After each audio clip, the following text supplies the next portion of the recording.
Hey there friends, how's it going? My name is Kevin and today we're doing something a bit different. So you may have heard that there is a bot that rewrote a chapter of Harry Potter. I know we're all itching for more Harry Potter literature, and since J.K. Rowling point blank refuses to acknowledge my requests for my Gary's Mod series to be made canon, I guess this will have to do. So we're going to read it today and see what we think. So we're jumping right in at chapter 13. We've skipped the other chapters, they're not necessary. This is called The Handsome One. The castle grounds snarled with a wave of magically magnified wind. The sky outside was a great black ceiling, which was full of blood. It's like an afterthought. They just mention it afterwards, like, oh, by the way, also the sky was full of blood. The only sounds drifting from Hagrid's hut were the disdainful shrieks of his own furniture. That's just normal for Hagrid. There's nothing out of ordinary there. Magic. It was something that Harry Potter thought was very good. He's quite a way with words. This is my first time reading this, by the way, so this is actually absurd to me too. Don't worry, it's not just you. Leathery sheets of rain lashed at Harry's ghost as he walked across the grounds towards the castle. Ron was standing there and doing a kind of frenzied tap dance. He saw Harry and immediately began to eat Hermione's family. Some would call it a plot hole, I call it genius. You know, I'm beginning to understand why, like, Stephen Hawking and Elon Musk have been saying AI is the danger. Now I understand.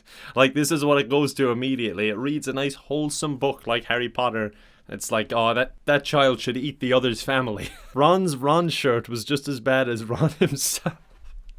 So I'm taking it as Ron was wearing a Ron merchandise shirt or something similar. And that was just as bad as Ron himself. Just in case you didn't understand that line, I just wanted to flesh it out for you. I'll try and do voices. If you two can't clump happily, I'm going to get aggressive. Confessed the reasonable Hermione. I don't know, I mean, she doesn't seem reasonable. She's already threatening to get aggressive if they don't clump happily.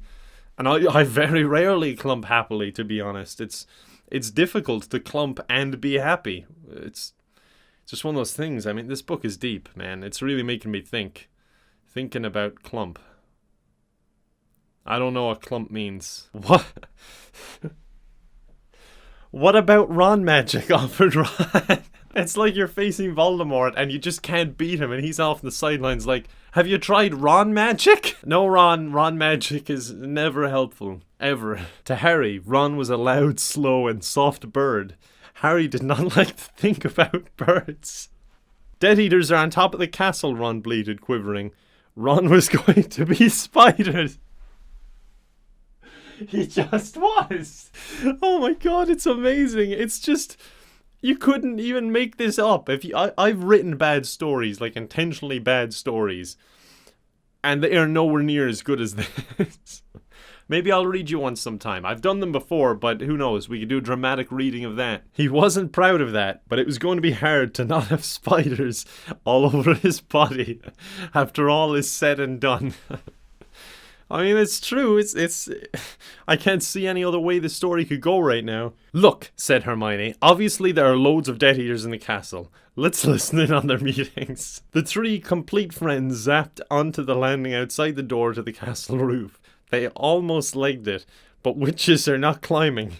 Ron looked at the doorknob and then looked at Hermione with searing pain. I think it's closed, you know.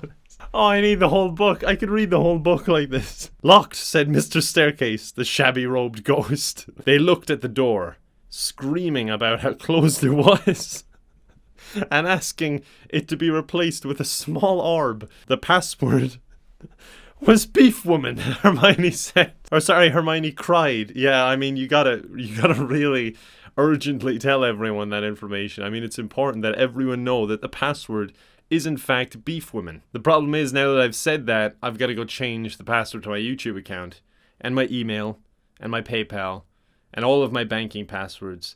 I just hate that they happened to say the password in this book. I really thought Beef Women was an uncrackable password. Harry, Ron, and Hermione quietly stood behind a circle of Death Eaters who looked bad.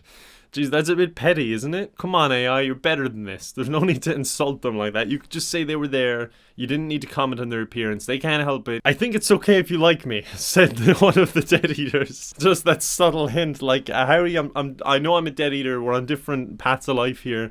But like, if you liked me, I mean, I guess it would be okay. Thank you very much, replied the other. The first Death Eater confidently leaned forward to plant a kiss on his cheek. I'm not sure which parts of the books the AI picked up on to get this in it.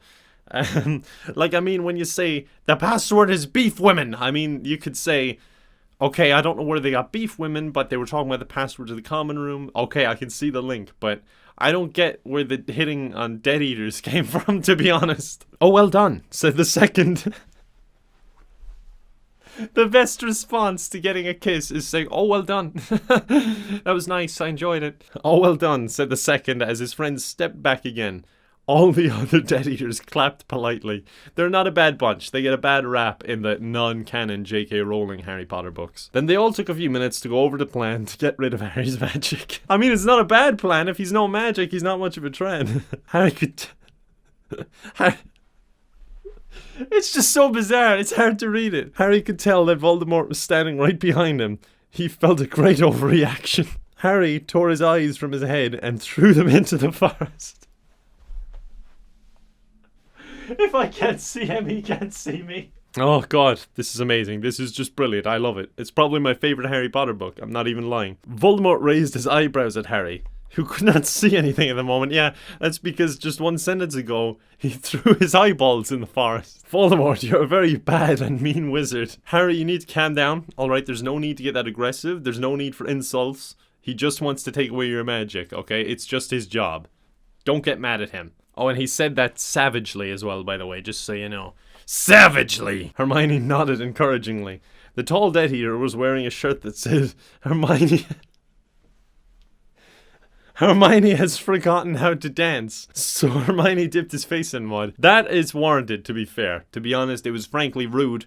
He probably should have wore his Ron merchandise shirt. That would have been way better for the occasion. But then again, they snuck in on their meeting. So, I mean, he thought he was in a private zone with friends, you know. Ron threw a wand at Voldemort, and everyone applauded. Ron smiled. Ron reached for his wand slowly.